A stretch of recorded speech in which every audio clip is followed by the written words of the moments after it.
खूपच सॉफ्ट, मऊ, लुसलुशीत असे हे लाडू मी इथे बनवलेले आहे. ओला खोबरा आणि रवा अशा इन्ग्रेडियंट्स वापरून मी इथे हे लाडू बनवलेले आहेत. हे खायलासुद्धा खूप टेस्टी आहे आणि हेल्दीसुद्धा आहे आणि खरंच खूप फायदेशीर आहे आणि बनवायलासुद्धा खूप इझी आहे.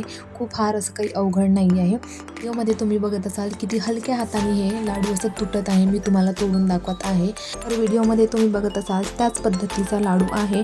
दाताला चिकटत नाही, अगदी असा रवाळ लाडू झालेला आहे आणि कुठेही असा नरम म्हणजे एकदम असा कडकसुद्धा नाही आहे. मीडियम साईजचा लाडू इथे झालेला आहे. फक्त प्रमाणामध्ये बनवलं ना तर लाडू खूप छान होतात आणि पहिल्या प्रयत्नातसुद्धा व्यवस्थित बनतात. चला तर मग व्हिडिओला स्टार्ट करूया. नमस्कार, मी धनश्री. स्वागत आहे तुम्हा सगळ्यांचं माझ्या यूट्यूब चॅनलमध्ये. तर आज मी इथे बनवलेले आहे रवा बेसनाचे लाडू. खूप कमी वेळामध्ये बनते आणि कुठेही अवघडसुद्धा नाही आहे. तर व्हिडिओ आवडला तर व्हिडिओला लाईक करा, चॅनलला सबस्क्राईब करा आणि व्हिडिओ शेवटपर्यंत बघा, कुठेही स्किप करू नका, म्हणजे तुम्हाला छोट्या छोट्या टिप्स ज्या आहेत त्या बघता येईल.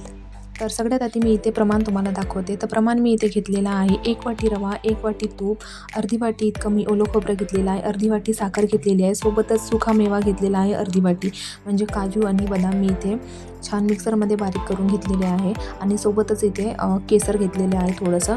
तर कढईमध्ये मी इथे अगदी 2 चमचे तूप टाकून मी आधीच इथे ठेवलेलं होतं.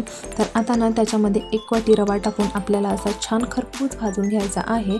आपण शिऱ्याला जसा भाजतो तसाच या पद्धतीने आपल्याला या रवा भाजून घ्यायचा आहे, किंवा तुम्ही कमी प्रमाणात सुद्धा या रव्याला भाजू शकता, हरकत नाही, पण त्याचं कच्चं पण इथे गेलेलं हवं. तर इथे मी ना छान असा रवा भाजून घेत आहे. आपल्याला मंद आचेवरती हा रवा भाजून घ्यायचा आहे. सतत आपल्याला एकजीव असं हलवत राहायचं आहे, नाहीतर मग खालून ना रवा लागण्याची शक्यता असते. तर त्यामुळे आपल्याला इथे छान हलवत राहायचं आहे. 2-2 मिनिटांनी असं आपल्याला बघत राहायचं आहे. तर याला छान असं ढवळत राहायचं आहे. छान रव्याला म्हणजे रवा छान असा भाजला की आपल्याला असं त्याचा छान असा वास येतो, सुगंध येतो आणि समजून जायचं की इथे रवा आपला छान असा भाजला गेलेला आहे. तर तुमच्या आवडीप्रमाणे तुम्ही इथे कोणता पण कलर देऊ शकता रव्याला, म्हणजे जसं तुम्ही जास्त भाजू शकता किंवा तुम्ही कमीसुद्धा भाजू शकता. तुमच्या आवडीनुसार तुम्ही इथे रवा छान भाजून घ्या. तर मी इथे मला थोडासा इथे डार्क हवा आहे याच्यापेक्षाही. तर व्हिडिओमध्ये तुम्ही बघत असाल मला या पद्धतीचा रवा हवा आहे. तर इथे ना छान पद्धतीने माझा रवा भाजून झालेला आहे आणि कलरही खूप मस्त आलेला आहे आणि सोबतच त्याचा सुगंध जो आहे, वास, तो पण इथे खूप मस्त येत आहे. तर याच पद्धतीने आपल्याला इथे पूर्णपणे रवा छान असा भाजून घ्यायचा आहे. तर रवा छान इथे आपला भाजून झालेला आहे. तर आपण त्यामध्ये टाकूया ओलं खोबरं. तर ओलं खोबरंसुद्धा इथे छान आपल्याला त्याच्यासोबतच व्यवस्थित भाजायचं आहे. तर रवाना छान इथे तुम्ही 10 मिनिटे इतक्या भाजलेला आहे, मंद आचेवरती भाजलेला आहे आणि सोबतच आता याच्यामध्ये मी ओलं खोबरं टाकून त्यालासुद्धा 10 मिनिटे छान परतून घेणार आहे. तर ओलं खोबरं टाकल्याच्यानंतर आपल्याला याच्यामध्ये सुकामेवा जो आहे तो सुद्धा टाकायचा आहे. तर आता मी याला 2-3 मिनिटे छान आधी परतून घेते आणि मग नंतर याच्यामध्ये मी सुकामेवासुद्धा टाकून घेते. तर इथे बघू शकता मी सुकामेवासुद्धा टाकलेला आहे. सुकामेवा जर ओल्या खोबऱ्यासोबत टाकला तर ओल्या खोबऱ्यासोबत सुकामेवासुद्धा जो आहे तो असा छान परतला जाणार, म्हणजे कुठेही आपल्याला तो कच्चा वगैरे असं लागणार नाही, ते त्याचा हिरवटपणा आपल्याला येणार नाही. तर तिन्ही गोष्टी छान अशा पद्धतीने आपल्याला भाजून घ्यायचा आहे. फक्त रवा आपल्याला थोडा जास्त भाजायचा आहे, कारण रवा आपल्याला कच्चा लागतो त्यासाठी. तर इथे ना माझ्या तीनही गोष्टी छान अशा भाजून झालेल्या आहेत. तर आता ना मी एका परातीमध्ये याला हे सगळं मिश्रण जे आहे तुम्ही बघू शकता, इथे कलर किती मस्त आलेला आहे. तर आणि सुगंधही त्याचा खूप छान असा येत आहे. तर आता ना मी तेच कढई घेतलेली आहे आणि त्याच कढईमध्ये मी इथे 1 वाटी दूध टाकून घेतलेलं आहे. तर दुधाला इथे छान व्यवस्थित थोडं गरम होऊ द्यायचं आणि मग नंतर ना त्याच्यामध्ये आपल्याला टाकायचं आहे केसर.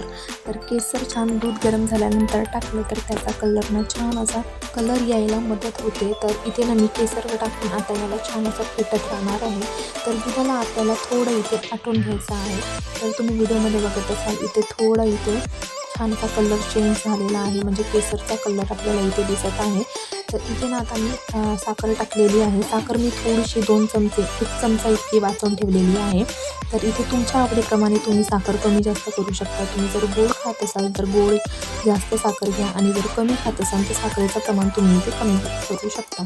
तर इथे मी आता तुम्ही व्हिडिओमध्ये बघत असाल याच पद्धतीने आपल्याला दूध इथे आटून घ्यायचं आहे.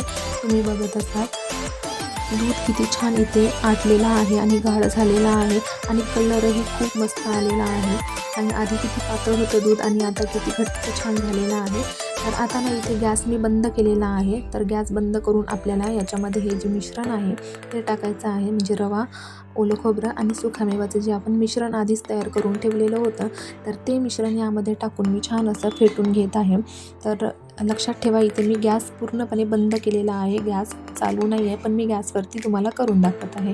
तर गॅस बंद करूनच आपल्याला ही सगळी प्रोसेस करायची आहे, नाहीतर ना खालून इथे लागायची शक्यता असते. तर छान असा गॅस बंद करून मी इथे व्यवस्थित छान फिरवून घेत आहे.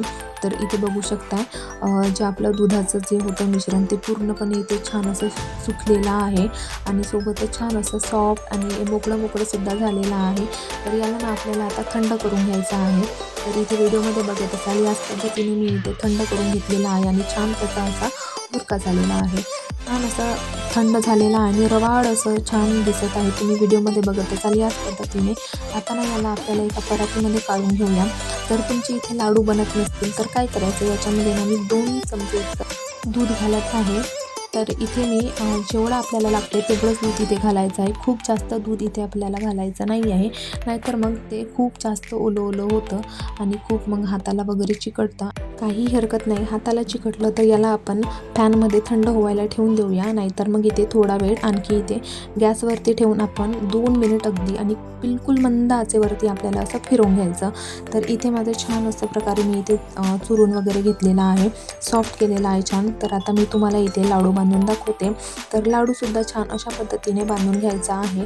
तर बघू शकता तुम्ही व्हिडिओमध्ये किती छान पद्धतीने आणि हलक्या हाताने मी इथे लाडू बांधून घेत आहे आणि लाडू बांधतसुद्धा आहे. तर कुठेही लाडू असा फुटत नाही आहे, चिकट नाही आहे आणि फुटाळा वगैरे कुठेच जात नाही आहे. छान असं व्यवस्थित लाडू झालेला आहे, गोल आकाराचा सुद्धा झालेला आहे.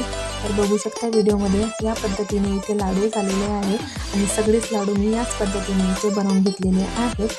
व्हिडिओ कसा वाटला ते कमेंट करून सांगा आणि व्हिडिओ बघितल्याबद्दल धन्यवाद. चला तर मग भेटूया पुढच्या व्हिडिओमध्ये.